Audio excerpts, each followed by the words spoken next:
안녕하세요. 프라임법학원의 김진원입니다.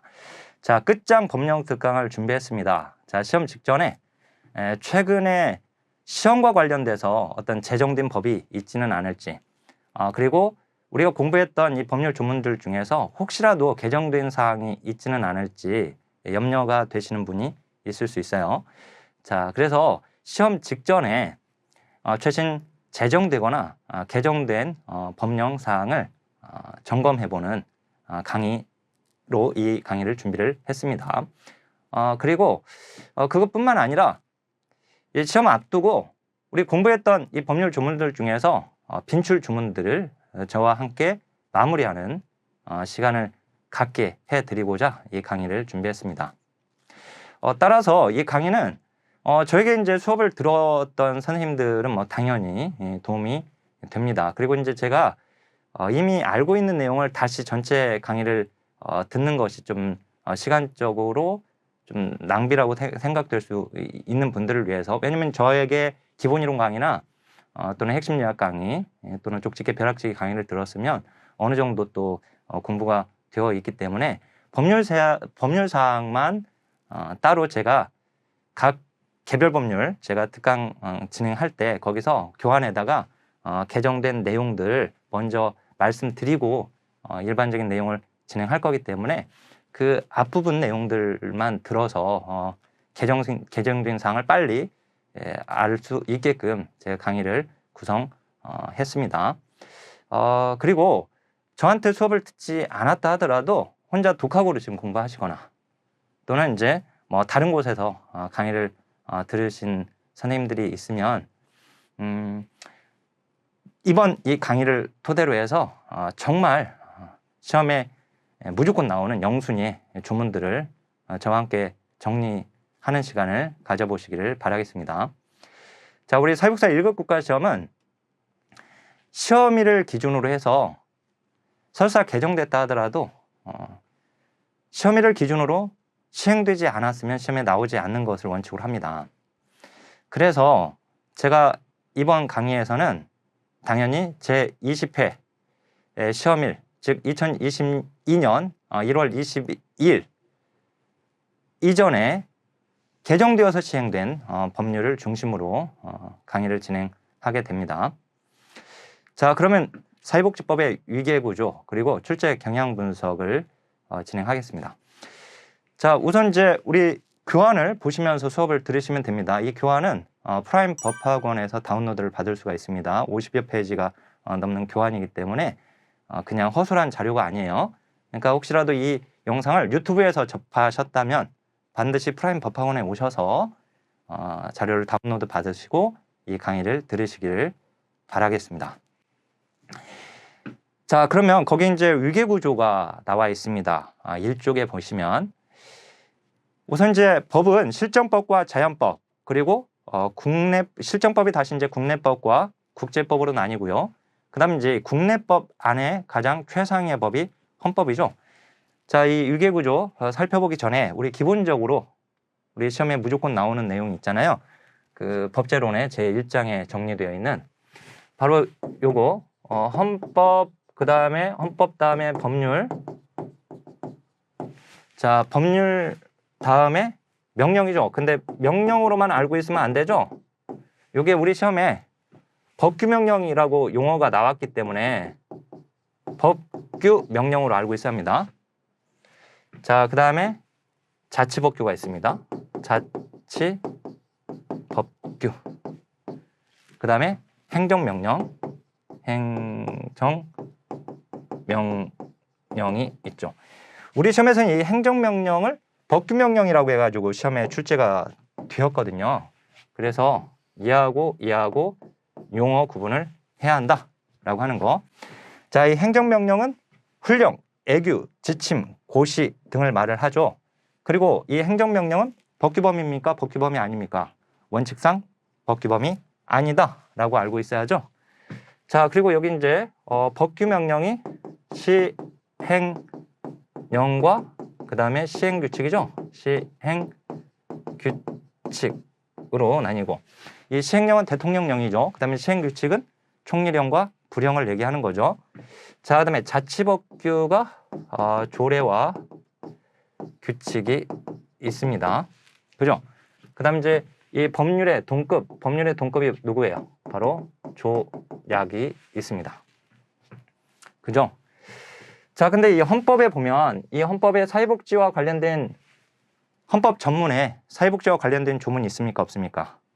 일단 이제 우리가 여기에서 헌법에 이제 전문에 사회복지 관련 조문이 있죠? 국민 생활의 균등한 향상을 기하고 라고 하는 문장이 있습니다. 그래서 이제 헌법 전문에 사회복지 관련 내용이 있다라고 하는 거 알고 있어야 하고, 그 다음에 이제 헌법에 뭐가 있죠? 바로 기본권이 규정되어 있습니다. 기본권이 규정되어 있죠. 헌법에. 그죠? 근데 이 기본권의 구조가 이 포괄적 기본권이 있고요. 그 다음에 개별적 기본권이 있습니다.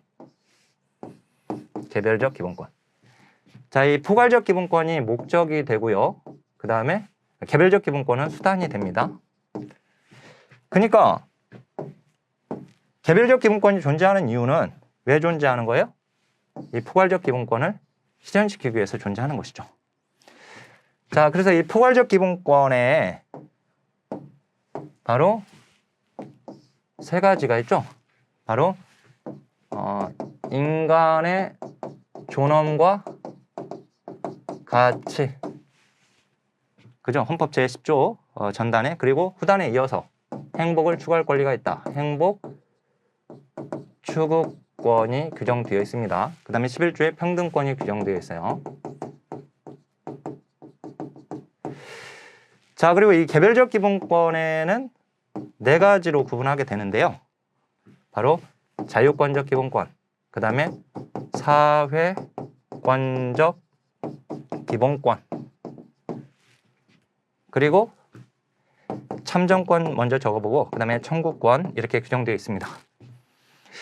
자, 근데 이제 우리한테 중요한 건 바로 이 사회권적 기본권입니다. 이 사회권적 기본권이 헌법 제 31조부터 32조, 33조, 34조, 35조, 그 다음에 36조까지 규정되어 있어요. 여기 지금 31조가 뭐죠? 사회권적 기본권의 종류는 외워야죠? 그죠? 31조는 교육을 받을 권리입니다. 그 다음에 32조가 노동의 권리고요. 33조가 근로상권입니다. 근로상권. 그죠? 그 다음에 이제 34조가 인간다운 생활 권리. 인간다운 생활권. 생활 권리. 자, 35조가 오염 환경입니다. 오염 환경권. 그죠? 그 다음에 이제 36조가 혼인, 가족, 그 다음에 보건. 혼인, 가족, 보건이죠. 그죠? 요거 지금 헌법 제 31조부터 36조까지의 이 사회권적 기본권, 이건 중요한 거죠. 왜냐면은 우리가 지금 여기서 보면 헌법 다음에 이제 법률이잖아요. 헌법을 구체화시키고 있는 게 법률이거든요. 그러니까 헌법에 있는 이 내용 중에서 특히 이 사회권적 기본권, 이걸 실현시키기 위해서 구체화시키기 위해서 만들어진 게 바로 사회복지법입니다. 그러니까 사회복지법은 뭐야? 사회복지 제도인 거죠. 그죠? 사회복지 정책인 거예요. 그러니까 사회복지법은 헌법의 사회권적 기본권을 구체화시키고 있는 겁니다. 자, 그중에서 우리가 사회권적 기본권은 어디가 중요하죠? 바로 이제 헌법 제 또 34조가 중요하죠. 헌법 제 34조가 얘가 몇 항으로 이루어져 있어요? 1항, 2항, 3항, 4항, 5항, 6항으로 이루어져 있죠. 헌법 제 34조의 1항부터 6항까지는 무조건 외워야 합니다. 당연히 외워야 돼요. 자, 근데 1항이 바로 모든 국민 인간다운 생활을 할 권리가 있다라고 되어 있는데, 이 1항이 목적입니다.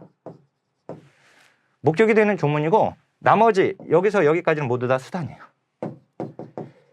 근데 얘만 수단인 게 아니라 헌법 제 31조부터 36조까지는 모두 다 헌법 제34조의 1항을 위해서 존재하는 거예요. 그러니까 사회권적 기본권의 목적은 헌법 제34조의 1항에 인간다운 생활할 권리. 알았죠? 이렇게 좀 잡아 놓으시고요. 자, 그러면 이제 우리 교환의 내용을 한번 보겠습니다. 교환의 내용 보니까 헌법 아래 이제 공법, 사법, 사회법이라고 되어 있잖아요. 그죠? 공법, 사법, 사회법. 바로 그 공법, 사법, 사회법 그리고 그 아래로 쭉 나와 있는 것들이 다 법률이에요. 지금 법률. 지금 헌법 다음에 법률이라고 했잖아요. 이 법률. 그죠? 이 법률인데 요거를 자, 거기 이제 교환 내용으로 이제 또 살펴보게 되면 헌법이 있습니다. 그다음에 이제 법률이 있는 거잖아요. 근데 그 법률이 세 가지로 나뉩니다. 바로 공법이냐, 사법이냐, 그 다음에 사회법이냐, 이렇게 나뉩니다. 자, 그리고 이 사회법이 다시 다 이거 지금 법률입니다. 지금 노동법, 그리고 경제법, 그리고 거기 나오는 사회복지법 보이시죠? 사회복지법으로 나뉩니다. 자, 그러니까 사회복지법은 지금 어디에 들어가 있는 거예요? 사회법 안에 있는 겁니다. 자, 근데요, 이 사회법은 공법과 사법의 요소들이 혼재되어 있는 거예요. 공법과 사법의 요소들이 혼재되어 있다. 이거 중요하죠? 당연히 시험에 나왔던 건데요. 자, 우리 교환 내용에서 보게 되면 여기서 이제 이 공법과 사법 있잖아요. 이 공법과 사법, 즉 법률이 이렇게 이원 체계로 되었던 곳이 언제냐면 시민법이었습니다. 그래서 우리 사회복지 법의 역사에 보면 시민법 다음에 뭐가 나왔죠? 사회법이 등장했죠. 그죠? 시민법 다음에 뭐가 등장했어요? 사회법이 등장하게 되죠. 자, 그래서 이 사회법을 뭐라고도 하죠? 수정된 시민법. 수정된 시민법이라고 하죠. 그죠? 근데 이 시민법의 한계로 인해서 사회법이 등장한 겁니다. 그 말은 다시 한번 시민법의 한계로 인해서 사회복지법이 등장한 겁니다. 그렇죠? 자, 여기다 이제 추가적으로 우리 좀 정리를 해보면 여기 시민법에서의 이 법원리가 세 가지가 있죠. 자, 이 시민법이 수정된 게 사회법이라고 했으니까요. 이 사회법, 법원리 세 가지가 바로 시민법의 법원리에서 얘들이 수정된 겁니다. 수정되게 되는데요. 먼저 시민법의 법원리 세 가지가 뭐였죠? 자, 공부하신 분들은 한번 떠올려 보세요. 뭐였죠? 계약 자유의 원칙. 그죠? 그 다음에 사유재산 절대 불가침의 원칙. 그죠? 그 다음에 과실 자기 책임의 원칙. 이게 수정된 시민법, 즉 사회법으로 오면서 이 법원리가 어떻게 바뀌죠? 계약의 공정성. 이거는 소유의 사회성. 여기는 무과실 책임주의. 이렇게 바뀐 겁니다. 결국은 사회복지법의 법원리도 결국 계약의 공정성, 소유의 사회성, 그리고 무과실 책임주의에 기반하고 있게 되는 것이죠. 그죠? 자, 그러면 이제 여기다가 우리가 여기서 이제 사회복지법으로만 한번 또 내용을 더 들여다 보겠습니다. 자, 여기 사회복지법을 보면은요. 자, 우리나라 이 사회복지법은요. 형식적 의미의 사회복지법은 존재하지 않습니다. 실질적 의미의 사회복지법만 존재하는 거예요. 자, 무슨 말이냐면 형식적 의미의 사회복지는 사회복지 법전의 형태, 외적 형식을 갖추고 있는 사회복지 법전의 형태로 존재하느냐. 우리나라는 그렇게 존재하지 않습니다. 그러니까 개별 법률들은 존재하지만 그것들을 딱 모아놔 가지고 단일법인 형식의 이 법전의 형식으로는 존재하지 않는다. 알았죠? 단일법전의 형식으로는 존재하지 않고 개별법 체계로 존재하고 있는 겁니다. 자, 그거 잘 기억하시고요. 자, 근데 이 사회복지법에서 이제 실제 이제 존재하는 법 중에 가장 기본이 되는 법률, 그게 바로 사회보장 기본법이에요. 그래서 그 교환에 보면은 이제 사회보장 기본법 보이시죠? 자, 얘는 기본법입니다. 얘가 모든 지금 우리 교환에 정리되어 있는 그 아래에 있는 법률의 상위법이 아니라 얘는 법률이에요. 지금 법률들이 다 거기 법률. 헌법 다음에 법률이고 법률은 다 동급인 겁니다. 아셨죠? 다만 얘가 이제 기본법으로서의 위치를 가지고 있는데 얘가 일반법이죠. 일반법이 뭐죠? 일반법과 특별법에서 일반법은 가장 이제 더 적용 범위가 넓은 법. 그죠? 그러니까 상대적으로 적용 범위가 좁으면 그건 이제 특별법이 되는 겁니다. 그러니까 무엇과 무엇을 비교하느냐에 따라 달라지게 돼요. 영유아보육법과 아동복지법을 비교하게 되면 아동복지법이 더 일반법이고 영유아보육법은 특별법이 되는 거예요. 자, 근데 왜냐면 영유아, 그 다음에 아동, 어떤 게 더 넓어요? 아동이 더 넓잖아요. 자, 그 다음에 아동복지법과 사회복지사업법을 비교하게 되면 사회복지사업법이 더 넓게 규정하고 있어서 사회복지사업법이 일반법이 되고 아동복지법이 특별법이 되는 겁니다. 그래서 이제 특별법 우선의 원칙 이게 있죠. 자, 근데 어떻든 이제 여기 사회보장 기본법은 이제 실제 존재하는 법인데 사회보장 기본법에 보면 이 사회보장이라 함은 해서 자, 우리 교환에 보니까 이 세 가지로 구분되어 있네요. 뭐로 되어 있어요? 사회보험, 사회보장은 사회보험, 그 다음에 공공부조, 그리고 사회 서비스를 말한다 라고 되어 있어요. 사회 서비스. 그러니까 법으로 따지게 되면, 법으로 분류하게 되면 사회보험법, 공공부조법, 그리고 사회서비스법 이렇게 구분이 될 수 있는 거예요. 아셨죠?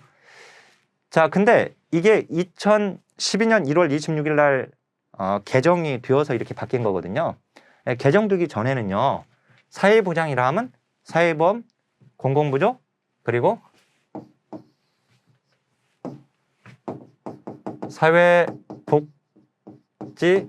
서비스 및 관련 복지 제도를 말한다 라고 되어 있었거든요. 관련 복지 제도를 말한다 이렇게 되어 있었어요.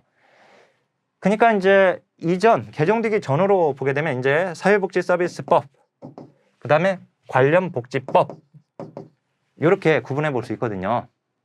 근데 제가 우리 교환에 이전 걸 지금 따르고 있는 이유는 이렇게 구분을 해야지 좀 더 구조화하기가 쉽기 때문에 그렇습니다. 자, 우선은 사회보험법에는 5대 사회보험법이 존재합니다. 자, 공공부조법도 기본적으로 5대 공공부조법이 존재합니다. 자, 그리고 이제 사회복지서비스법에서 사회복지 서비스 전체를 규정하고 있는 법이 누구냐면 사회복지사업법이에요. 사회복지사업법입니다. 자, 이 사회복지사업법은 굉장히 중요하죠. 사회복지 서비스 전체를 규정하고 있어요. 자, 근데 이 사회복지사업법에 보면 사회복지사업이란 사회복지사업을 정의를 어떻게 내리냐면 다음 항목에 따른 띵띵띵띵띵띵띵띵띵띵띵 하는 사업을 말한다. 그래서 항목에 가나다라 마바사 이렇게 쭉 법률들이 열거되어 있어요. 그 열거된 법이 제가 거기 교환에다가 보면 아동복지법부터 시작해가지고 쭉 내려와 보니까 청소년복지지원법 보이죠? 그죠? 그 다음에 심지어 이제 대통령령으로 정하는 법률 해가지고 대통령령에다 따로 빼놨습니다. 대통령령에 보면 건강가정기본법, 북한이탈주민, 자살예방, 그 다음에 장애노인 보조기기 지원 뭐 이렇게 나와 있죠? 그거까지 다. 그걸 아동복지법부터 그 아래까지 모두를 세어보면 총 26개입니다. 근데 그 6개, 26개, 여기 지금 여기 쭉 정리된 거 있죠? 그게 지금 26개가 정리가 되어 있거든요. 열거되어 있거든요. 근데 그것뿐만 아니라 여기 5대 공공부조법 있죠? 5대 공공부조법까지 여기 안에 들어가 있어요. 이 안에. 제가 근데 이제 이건 분류한 이유는 공공부조법을 이제 별도로 빼내기 위해서 한 건데, 어떻든 사회복지사업법에 적용을 받는 법률이거든요. 이게 결국은 사회복지사업이란 바로 이 26개, 그 다음에 여기 5개, 공공부조법도 포함해서 이 5개 총 몇 개예요? 31개죠. 그래서 제가 거기다가 사회복지사업법에 적용을 받는 법률 총 31개라고 했는데요. 이 개수를 뭐 외우는 건 중요하지는 않습니다. 근데 이제 사회복지사업법에 적용을 받는 법률이 아닌 걸 고르시오 하고 문제가 두세 차례 시험에 출제가 되었거든요. 최근에도 출제가 되었었죠. 그러니까 지금 공공부조법 5개는 이 안에 지금 사회복지사업법에 적용을 받는 법률에 들어가 있는데 누가 안 들어가 있어요? 보니까 사회보험법에 안 들어가 있잖아요. 사회보험법. 그죠? 사회보험법에 안 들어갔어요. 그래서 이제 그간에 시험에 나올 때 사회보험법의 내용을 집어넣어서 틀리게끔 나왔었어요. 알죠? 그러니까 우리는 사회보험법, 5대 사회보험법은 그 안에 안 들어가 있구나. 이렇게 알고 있으면 됩니다. 이거 31개를 다 외우기보다.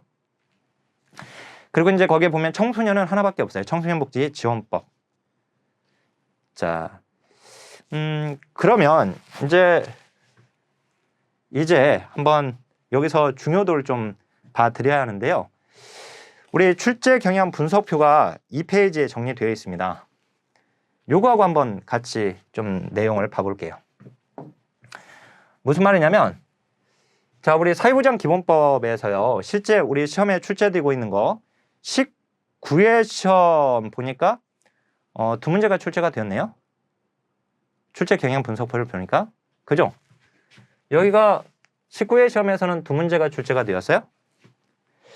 근데 보니까 12회 시험부터 보게 되면 12회 시험부터 시험 문제가 30문제에서 25문제로 줄어들었거든요. 그전에는 30문제였습니다. 근데 이제 25문제로 줄어들었으니까 12회 때부터 보게 되면 적게 나왔을 때는 한 문제네요. 많이 나왔을 때는 근데 5문제도 나왔네요. 여기서. 그죠? 근데 최근 거 그나마 보게 되면 4문제, 5문제, 2문제, 2문제 뭐 이런 식으로 나와요. 그러니까 2문제에서 4문제 사이에서는 5문제는 너무 많지만 어떻든 2문제에서 한 4문제까지는 출제가 될 수 있겠구나. 이렇게 생각해 볼 수 있는 거예요.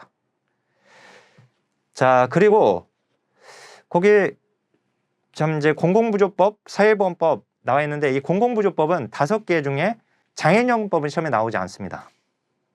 그죠? 장애인연금법은 지금 시험에 나오지 않았잖아요.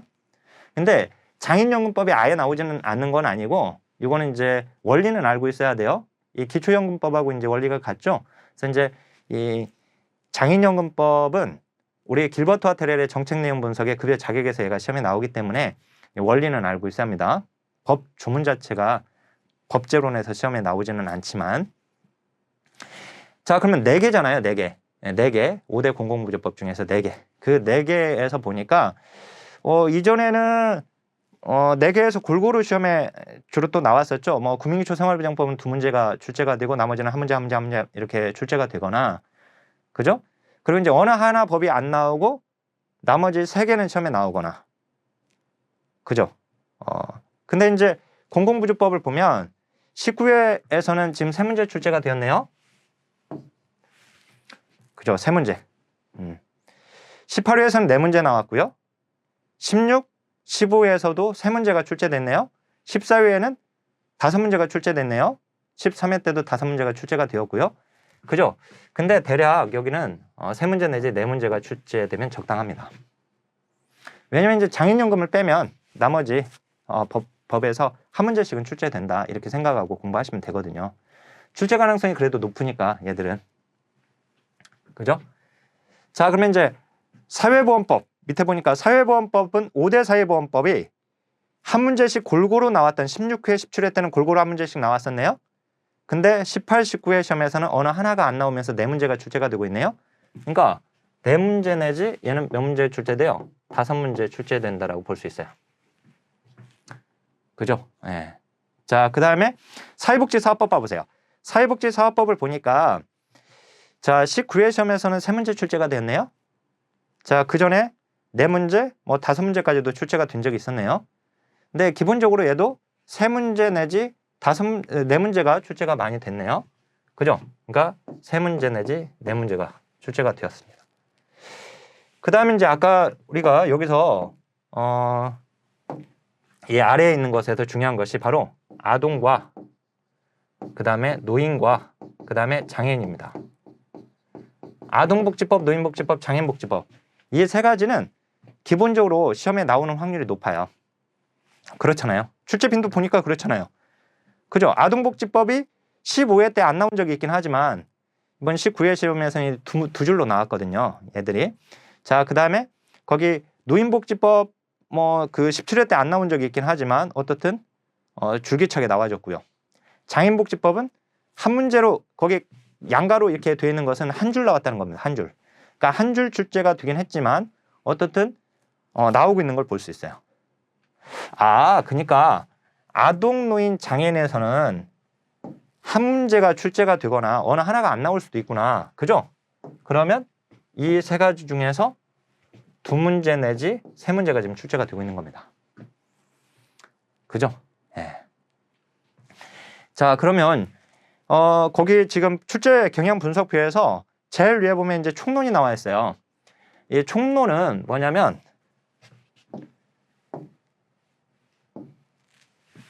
자, 참고로 법제로는 이 총론과 강론으로 이루어져 있거든요. 총론과 강론으로. 근데 이 강론은 지금 사회보장 기본법부터 시작해가지고 지금 말씀드렸던 이 법들, 개별 법들을 얘기해요. 뒤늦게 뒤에 이제 판례도 들어가 있고요. 하나.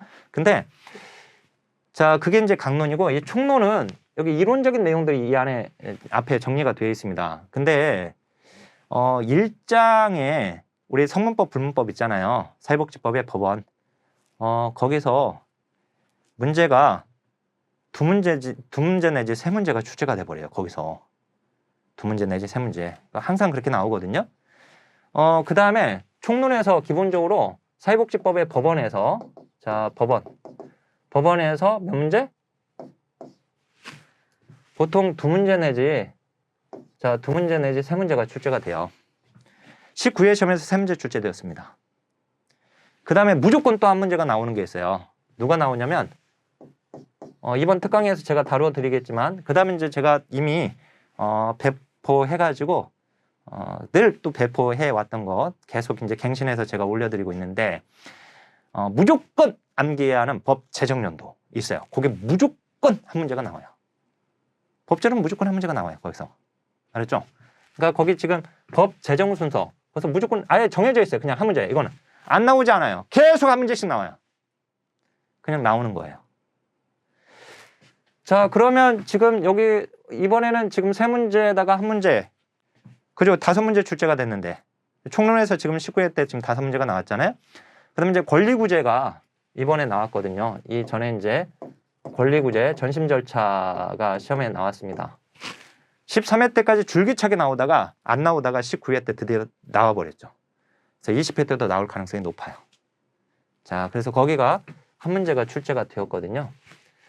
그 다음에 이제 이거 말고도 아까 제가 막 강의 시작하면서 지금 헌법에 있는 그 기본권 있죠? 헌법 제34조, 그 다음에 사회권적 기본권 그 내용을 가지고 출제가 돼요. 거기도 출제 가능성이 좀 있어요. 왜냐면 그간의 출제 빈도를 보면 아니까 거기가 나오는구나 알 수 있죠. 자, 어쨌든 지금 총론에서 보니까 뭐 18회 때는 3문제만 나오기도 했었지만 3문제에서 5문제까지 물론 이제 13회 10회 때에는 7문제도 출제가 되었네요. 7문제는 너무 많은 것 같고 대략 3문제에서 5문제는 여기서 출제가 된다고 볼 수 있어요. 그러니까 총론에서 결국 이 총론에서는 대략 3문제에서 5문제가 출제된다. 이렇게 볼 수 있습니다.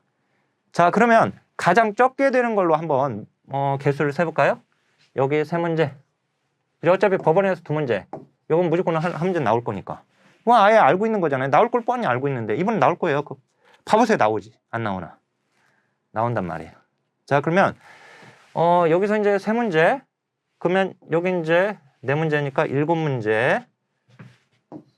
10문제. 그죠? 12문제. 그 다음에 15문제, 17문제. 그죠? 적게 17문제 나오네요. 지금 여기에서 지금 언급했던 법들만 가지고도. 그죠? 많이 나올 때 한번 볼까요? 5문제, 10문제죠? 14문제, 18문제, 22문제, 25문제까지 돼버리네요. 그죠? 그러면 지금 거기서 이제 그 아래 제가 그 출제 경향 분석표를 보면은 아동, 노인, 장애인까지만 공부를 해도 기본적으로 17문제 최하 17문제가 나오는 거예요.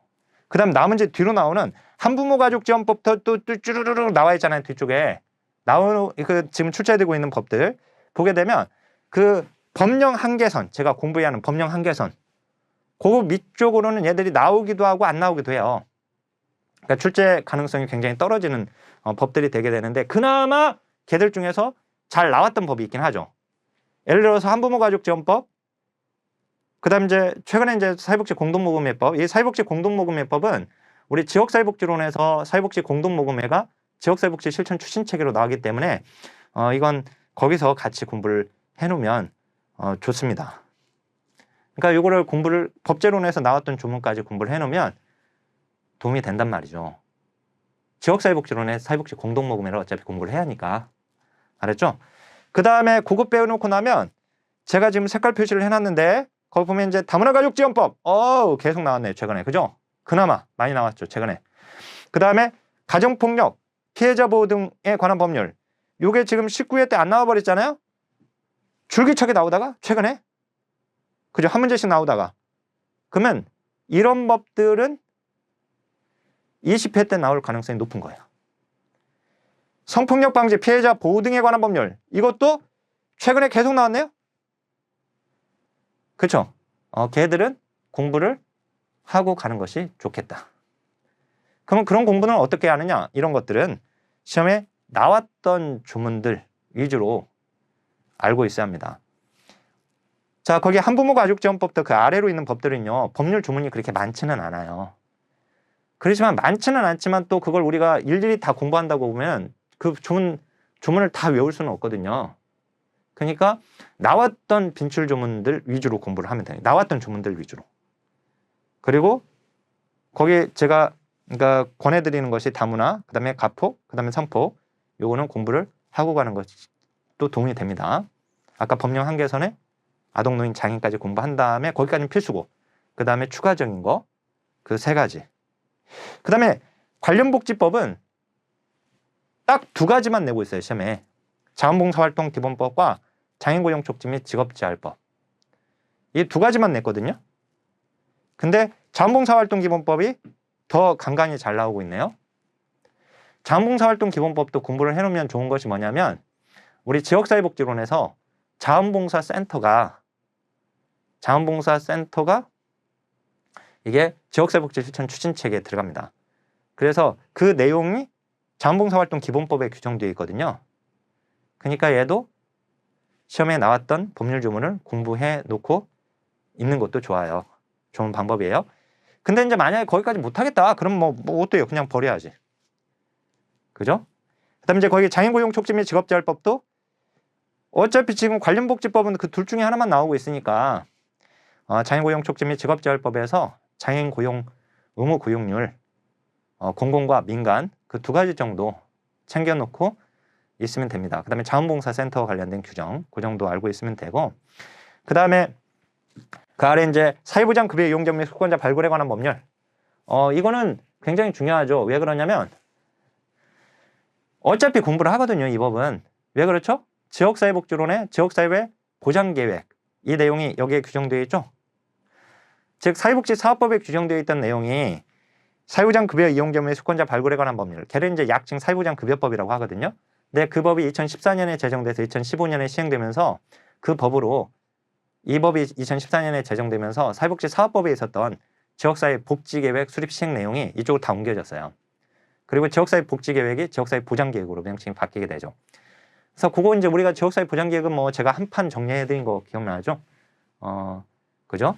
예, 쭉 읍면동, 시군구, 그 다음에 시도, 보건복지부, 그 다음에 국무총리까지 해가지고 쭉 정리한 게 있어요.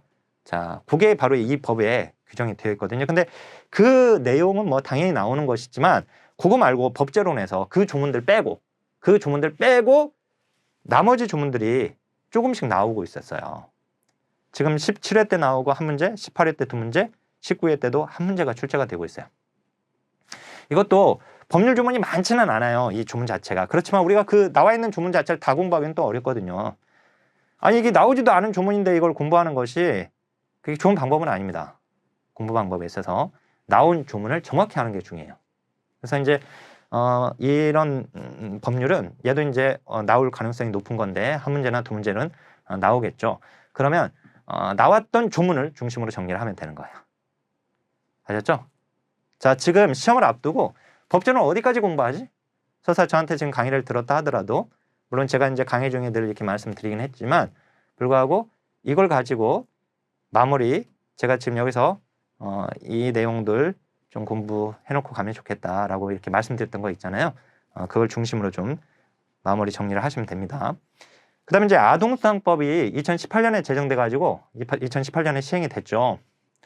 이 아동수당법은 우리한테 있어서 굉장히 중요해요. 왜? 사회수당이기 때문에 그래요. 자, 그래서 그 내용까지를 제가 왜 중요한지 좀 설명을 드리면서 첫 번째 강의를 좀 마칠까 합니다. 그거 전에 그 판례를 봐보세요. 판례는 7회 시험부터 거의 지금 우리 9회까지 제가 이렇게 정리를 해놨는데 7회 시험부터 7회, 9회, 11회, 13회, 15회, 17회, 19회 이렇게 홀수의 차만 시험에 나왔어요. 짝수의 차는 시험 안 나왔어요. 그러면 20회 시험에는 안 나오겠네요? 예, 안 나올 가능성이 높아요. 하지만 저에게 수업 들었던 선생님 다 아시지만 판례에서 한 문제 나와주면 좋겠다. 그쵸? 왜냐면 맞출 가능성이 높기 때문에 그래요. 어렵지 않으니까 그래요. 오히려 판례 문제가 딱 어려웠던 문제는 딱 한 번 있었어요. 딱 한 번 있었어요. 그거 빼고는 그간에 나왔던 판례 그리고 그간에 나왔던 판례가 아니다 하더라도 우리가 알고 있는 전공 지식 내에서 당연히 예를 들어서 우리 사회복지법인의 재산은 기본재산과 보통재산으로 나눠져 있거든요. 사회복지사업법을 공부한 사람들은 다 알아요. 자, 근데 기본재산과 보통재산으로 구분하는 것이 명확하게 구분되어 있지 않아서 그건 위헌이다. 이렇게 헌재에서 판결이 났겠습니까? 아니겠죠. 그러면 지금 기본재산, 보통재산이 아닐 테니까.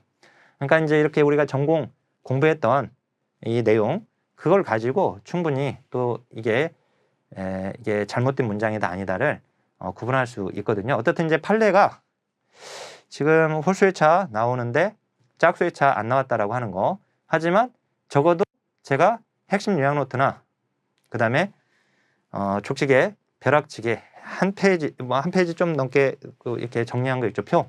그것만 가지고 결론만이라도 알고 시험장에 가시면 됩니다. 자, 그러면 이게 지금 아까 사회보장이라 하면 사회보험 공공부조 사회서비스를 말한다. 근데 그전에는 사회복지 서비스 및 관련 복지 제도를 말한다. 이렇게 되어 있었잖아요. 우리 자, 사회보장 체계, 사회보장 영역 우리 학문적으로 이걸 구분할 때 자, 이렇게 구분합니다. 자, 우리나라 사람들 중에서 소득과 재산이 많은 사람들 자, 여기다 다 집어넣으시면 적은 사람부터 우리나라 사람은 다 여기다 집어넣습니다. 적은 순부터 많은 사람 순으로 그래서 여기 밑에 아래에 있는 사람들과 그다음에 위에 있는 사람 이렇게 있으면 자, 여기다가 선을 하나 이제 긋게 됩니다. 이게 바로 이제 빈곤선입니다. 결국 이 빈곤선은 최저생활 보장선입니다. 최저생활 보장선이 됩니다. 또는 최저생계보장선이 되게 되는 거죠.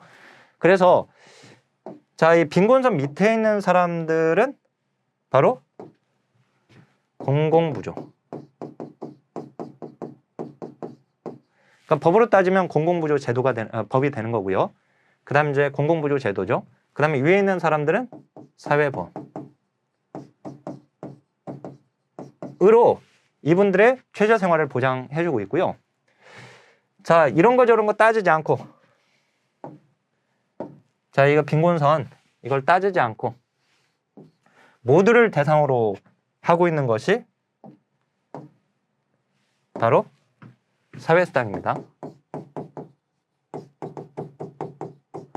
사회수당. 그리고 또, 자, 빈곤선 밑에 있거나 위에 있는 사람 모두를 대상으로 삼고 있는 것이 또 하나가 더 있죠? 사회복지 서비스입니다.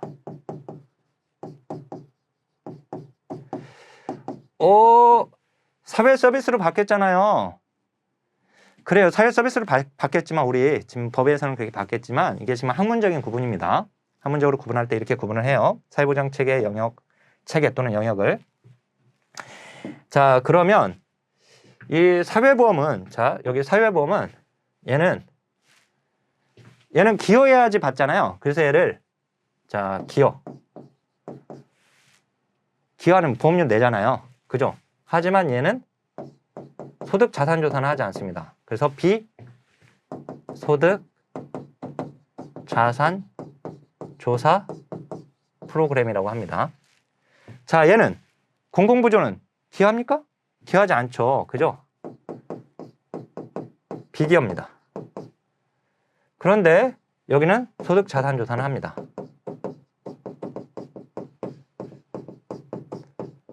그래서 비기여 소득 자산 조사 프로그램이라고 해요. 자, 이 사회수당은 이것도 기여하지 않습니다. 그죠? 국가 재정을 가지고 주게 되는데 여기는 비기여입니다. 비기여입니다. 그리고 얘는 소득 자산 조사도 하지 않습니다. 그래서 비소득 자산 조사 프로그램이라고 합니다. 알았죠? 자, 그러면 이제 사회복지 서비스는 우리가 사회복지 서비스를 받기 위해서 뭐 보험료를 내거나 그러지는 않죠? 비기여입니다. 그죠? 비기여인데 이제 여기서 둘로 나뉘는 거야. 뒤에서. 여기 빈곤선 밑에 있는 사람들은 당연히 소득 자산 조사에 근거해서 하고 있기 때문에, 자, 가난한 사람들의 사회복지 서비스는 소득 자산 조사가 들어간 거고요. 조사 프로그램이 되는 거고. 그다음 이제 부담 능력이 있는 잘 사는 국민 이런 경우는 사회복지 서비스가 비기여지만 이제 소득 자산 조사도 하지 않는 거죠. 비소득 자산 조사 프로그램으로 이렇게 둘로 나뉘는 거예요.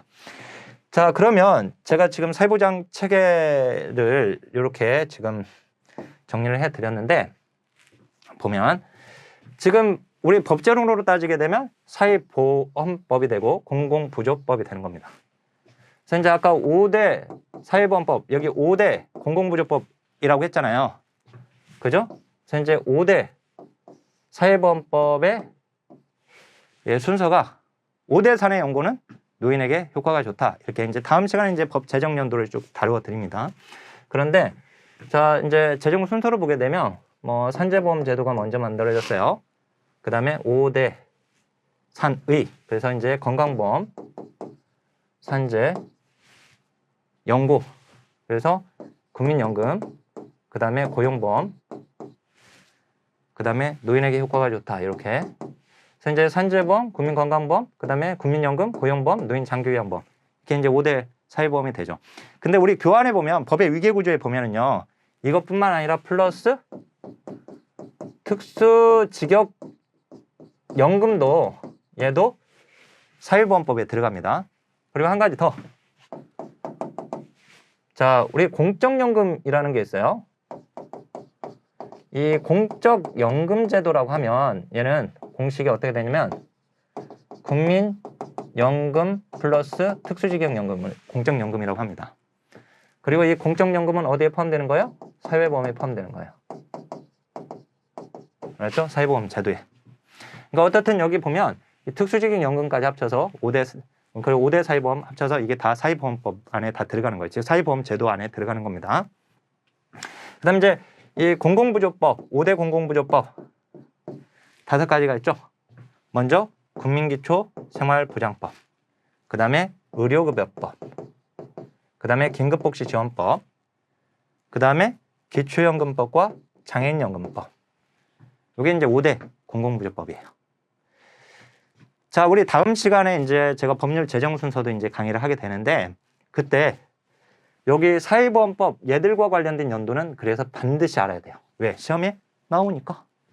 5대 공공부조법과 관련된 얘들의 뭐 개정사항, 그러니까 법 제정 연도 또는 법 그 제명, 즉 법 이름이 제목이 이름이 바뀌는 경우가 있어요. 법 제명이. 그래서 이제 그런 연도들을 알아야 돼요. 그 다음에 여기 사회복지 서비스와 관련된 법이 무슨 법이라고 그랬죠? 사회복지 사업법인 거예요. 그 다음 이제 이 사회복지 사업법에서 적용을 받는 아동부터 쭉 나왔던 개들 있잖아요. 31개. 개들이 이제 여기 사회복지 서비스와 관련된 것들이 되는 거예요. 결국 사회복지 사업이니까. 알았죠? 그러니까 이제 법으로 따지면 이렇게 되고. 자, 그 다음에 사회수당에 우리나라 없었던 사회수당, 물론 이제 사회수당 제도라고 할 때에는 뭐 무상급식이나 뭐 그러니까 의무교육 학교에서 이제 무상으로 이제 교육하는 이런 것들도 들어가긴 해요. 하지만 진정한 데모그란트, 진정한 사회수당은 바로 아동수당이 있어야 하는데 우리나라 이 아동수당이 2018년에 아동수당법으로 도입이 됐단 말이에요. 그러니까 얘가 어마어마하게 중요한 거예요. 그럴 거 아니에요. 그죠? 그래서 이제 이 재정연도와 얘가 또 우리 시험을 앞두고 얘가 개정사항이 있습니다. 그래서 이제 그 개정사항 이번 시간 우리 이번 특강에서 제가 다루어 드릴 건데요. 이제 그 아동수당법에서 기본적으로 우리가 알아야 할 조문들이 있거든요. 그거를 알아야 돼요. 자, 그러니까 법으로 따지면 이렇게 요 지금 사회보장 영역 또는 체계와 관련되어 있는 이런 법들, 이런 것들이 중요하다. 그다음에 이제 이걸 지금 틀을 아까 전체적인 사회복지 전체 틀을 규정하고 있는 법이 무슨 법이라고요? 사회보장 기본법이라고요. 그죠? 현재 사회보장 기본법은 뭐 당연히 중요하죠. 그럴 거 아니에요. 그래서 사회보장 기본법이 그래서 문제도 많이 나오고 있고, 그다음에 사회복지 서비스 전체를 규정하고 있는 사회복지 사업법도 시험에 잘 나오고 있잖아요. 그죠? 예. 그리고 사회복지 사업법에 얘가 이제 제정됐을 때 내용, 얘가 이제 개정을 여러 차례 하게 되는데, 물론 이제 개정 계속 하고 있지만 그 개정 연도하고 그 당시에 개정됐던 그 내용까지 암기해야 할 것들이 있어요. 그런 내용들을 이제 두 번째 시간에서 제가 다루어 드리려고 합니다. 자, 제 강의를 유튜브에서 이제 들으신 선생님들이 교수님 강의 너무 말이 빨라가지고 제 강의가 전체적으로 다 말이 빠른 걸라고 생각했었다고 하신 분이 계세요. 근데 이제 막상 제 강의를 듣고 또 오프라인 와가지고 또 수업도 들으시면서 보니까 너무 이해가 쏙쏙 되게 잘 설명을 해주셔서 진작에 강의를 들었을 걸, 유튜브에 이제 한 강짜리로 막 빠르게 진행되는 강의만 듣고 도대체 왜 이렇게 말을 막 빨리 하고 글씨는 막 흘려 쓰고 그래서 오해를 했었다라고 하시는 분들이 있으시더라고요.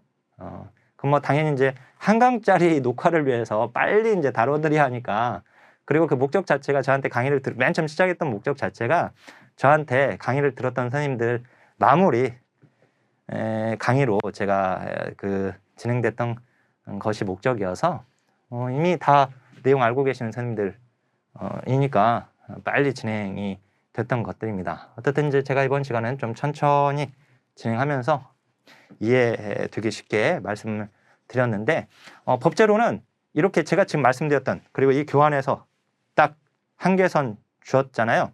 이걸 보면 어디까지 공부해야겠구나 감이 좀 오시죠? 예.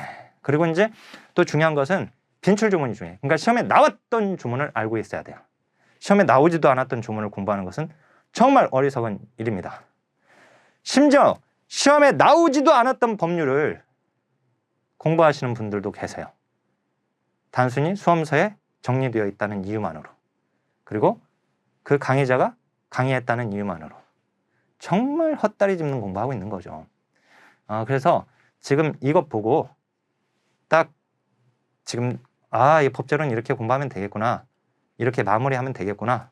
라는 생각을 하셨을 텐데 자, 이후 강의도 끝까지 들으셔서 법제론 자신감 가지고 실제 시험에서 좋은 점수 받기를 바라겠습니다. 자, 그러면 두 번째 강의에서 뵙도록 하겠습니다. 자, 선생님들의 합격을 위하여 하나, 둘, 셋, 화이팅!